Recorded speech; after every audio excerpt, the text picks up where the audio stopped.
नमस्कार व्यूअर्स, आपका स्वागत है रेडियो द्वारका में। आज हम आए हुए हैं श्रेया आई सेंटर में और मेरे साथ हैं doctor Rakesh Gupta. Doctor Rakesh Gupta specialist हैं लेसिक, लेज़र के और कॉर्निया ट्रांसप्लांट के। डॉक्टर राकेश, आपका बहुत बहुत स्वागत है।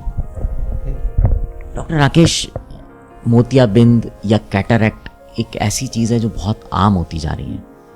मैं जानना चाहूँगा कि मतलब कैसे पता चलता है कि मोतियाबिंद है या क्या लक्षण होते हैं किसी भी व्यक्ति को? देखिए, मोतियाबिंद दरअसल आंखों में एक लेंस होता है, उसमें सफ़ेद होने को ही मोतियाबिंद कहा जाता है, इसलिए इसका नाम सफ़ेद मोतियाबिंद होता है। जैसे आपने पूछा कि लक्षण क्या है, जब लक्षण की बात आती है तो लक्षण इसके रोशनी से जुड़े हो सकते हैं। जैसे यदि आपकी रोशनी धीरे धीरे कम होती जा रही है, यदि आपको तेज रोशनी में कम दिखने लगा है और कम रोशनी में अच्छा दिखता है, या इसके विपरीत कम रोशनी में आपको कम दिख रहा है और तेज रोशनी में अच्छा दिख रहा है, ये दोनों ही लक्षण मोतियाबिंद के हो सकते हैं। इसके अलावा कुछ और लक्षण भी हो सकते हैं, जैसे पॉलियोपिया, यानी कि आपको मल्टीपल इमेज नज़र आ रही हैं। खासकर अंधेरे में यदि आप जैसे चांद को देख रहे हैं या किसी लाइट को देख रहे हैं, मल्टीपल इमेजेस नज़र आ रही हैं, ये भी मोतियाबिंद के लक्षण हो सकते हैं। और एक कॉमन लक्षण जो आजकल देखा जाता है वो है जल्दी जल्दी चश्मे का नंबर बदलना। यदि आपका चश्मे का नंबर हर 2-4 महीने में बदलता जा रहा है तो ये भी मोतियाबिंद के लक्षण हो सकते हैं। और कभी कभी अचानक से ही रोशनी कम हो जाती है और वो भी मोतियाबिंद का लक्षण हो सकता है। डॉक्टर साहब, इसके क्या कारण होते हैं? किसी एज से रिलेटेड है या क्या वजह होती है इसकी? हाँ, देखिए, मोतियाबिंद होने के आमतौर पे जो 90% मोतियाबिंद या कैटरैक्ट होते हैं वो एज रिलेटेड होते हैं, यानी कि सिनाइल कैटरैक्ट। जनरली 50 साल की उम्र के बाद आंखों में कुछ बदलाव होने लगते हैं, जिसमें आंखों के अंदर लेंस को में धुंधलापन आने लगता है, जिसे मोतियाबिंद कहा जाता है। लेकिन दोस्तों, ये जरूरी नहीं कि केवल उम्र के साथ ही मोतियाबिंद आता है। कभी कभी मोतियाबिंद के और कारण भी हो सकते हैं, जैसे यदि शरीर में कोई बीमारी है, जैसे डायबिटीज़, ब्लड प्रेशर, थायराइड, या किसी भी तरह का मेटाबॉलिक इम्बैलेंस होता है, जैसे हाइपोकैलेमिया, कैल्शियम का ज़्यादा होना।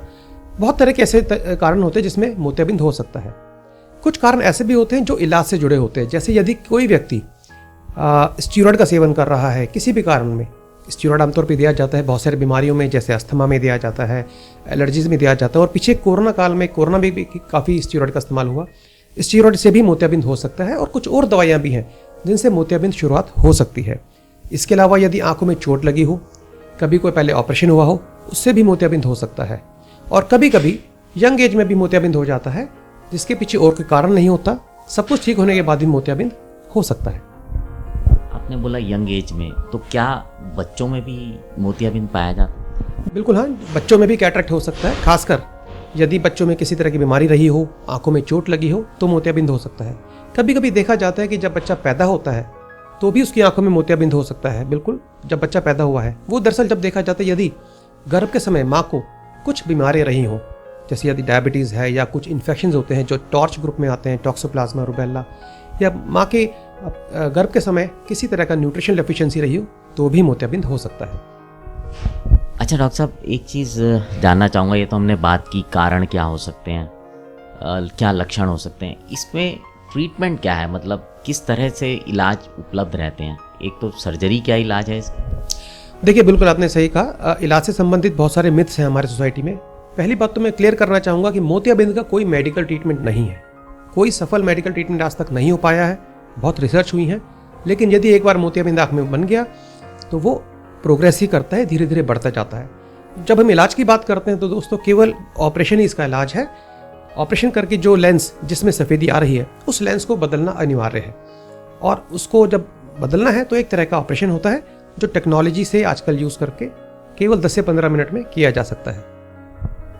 हम जब सर्जरी की बात करते हैं तो आमतौर पर किसी भी व्यक्ति के लिए थोड़ा सा घबराना स्वाभाविक होता है, तो क्या ये सर्जरी, आपने बोला 10 से 15 मिनट में हो जाती है, तो थोड़ा सा बताएंगे कि? हाँ, देखिए, जब भी ऑपरेशन का या सर्जरी का नाम आता है तो आमतौर पे मन में एक चिंता, घबराहट होनी शुरू हो जाती है।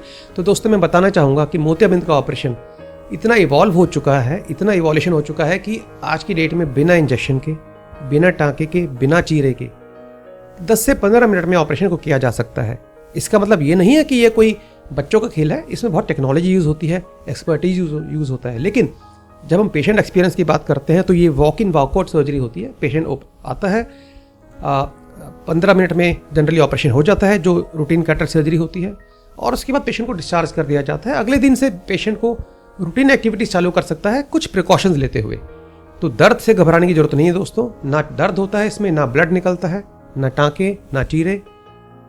99% पेशेंट्स का जो ऑपरेशन है इस टेक्नोलॉजी से हो जाता है।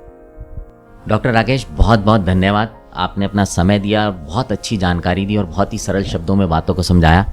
तो वीएस, आपने सुना डॉक्टर राकेश को, उन्होंने कैटरैक्ट के बारे में बताया, क्यों होता है ये भी बताया और क्या उसके उपचार हैं वो भी बताया।